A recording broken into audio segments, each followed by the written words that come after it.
While we're waiting for the bread to rise, I thought I would show you what I use to bake my bread in. This is a Lodge cast iron pot. You can see the Lodge logo there. It's cast iron. It's not enamel or anything.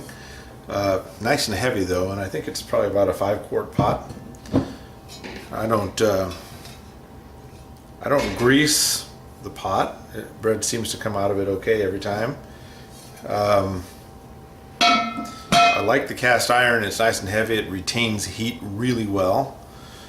And one of the keys to making a nice artisan style loaf is high heat and a little bit of steam, and we'll show you how we do that. But with the lid on this thing, it locks the moisture in and lets the bread kind of steam in its own juices while it's baking, and that helps it rise well. And it stays nice and hot. You get that good initial spring when you first put the bread in it. So, but as I said, I've never greased it. It doesn't seem to need to be greased. It always comes out just fine. And this is a lean bread that we're making. You'll notice we didn't put any butter, oil, a little bit of molasses, but really no sugar, no eggs, not to mention other things like cinnamon or olives or cheese or the things that have become fashionable to put in bread. This is an everyday bread. I don't think those other things in bread make a good everyday bread. I think your everyday bread should be lean. I think that's healthy.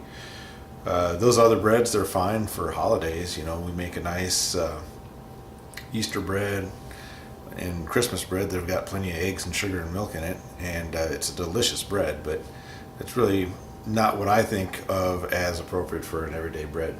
And I'm not greasing this either, and it doesn't need to be.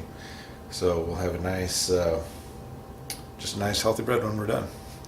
Oh, I guess I can show you the bread. It's only been about maybe half an hour here, and it's risen enough that I had to take that plastic cover off of it.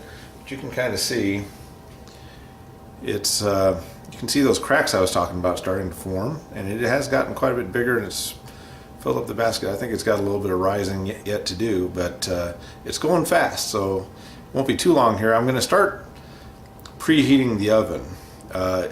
It takes a long time to get the oven hot. We're going to bake this at 450 degrees, and you want that oven to be good and hot, and this pot is going to be preheated in the oven as well. So you want at least half an hour, if not more, of preheat in your oven, so that you can make sure all the surfaces in there have come up to 450 degrees, and when you put your bread in there, it's going to maintain a nice 450 degrees. I've done a little bit of modification to my home oven to help it retain heat a little better. I'll probably show you some of that when we're getting ready to put the bread in.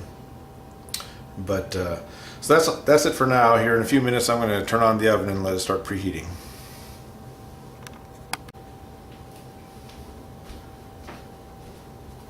Okay, bread is continuing to rise. I'm going to go ahead and get the oven preheating. Got it set at 450 degrees, and I just wanted to show you the inside of my oven. I've lined that bottom rack with fire bricks, as you can see. Now, is that a necessary thing? No, it's absolutely not. I like it though. Those bricks are pretty massive, and once they get hot, they stay hot, so it keeps the temperature very steady in that oven. It'll be hours and hours after I turn it off. It'll still be hot. I could, if I wanted to, I could bake this bread directly on those bricks, and that would very closely mimic an earthen oven or a stone oven like they would use in the old country. In Ukrainian it would be called a peach, and that makes a great bread that way. I'm going to use the pot method just because the form is a little more predictable that way. But it's turned on, it's starting to heat. It's going to take a while for all those bricks to come up to temperature. I'm going to go ahead and stick the pot in there right on the bricks, and that's how I'm going to bake it. And that pot will get hot too, so that when I put the bread in it, it'll spring right up.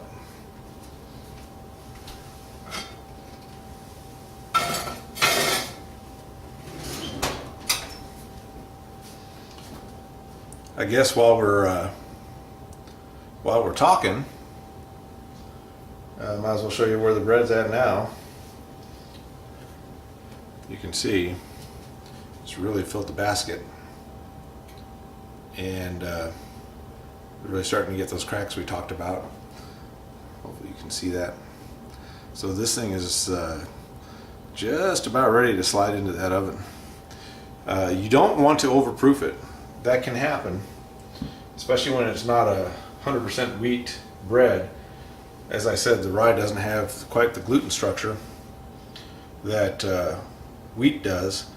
And if you overproof it, in other words, you let it rise too high, eventually it'll collapse in on itself. And there's not a whole lot you can do about it at that point. You're just going to have a dense bread. So we don't want that to happen. So we're going to keep a close eye on it.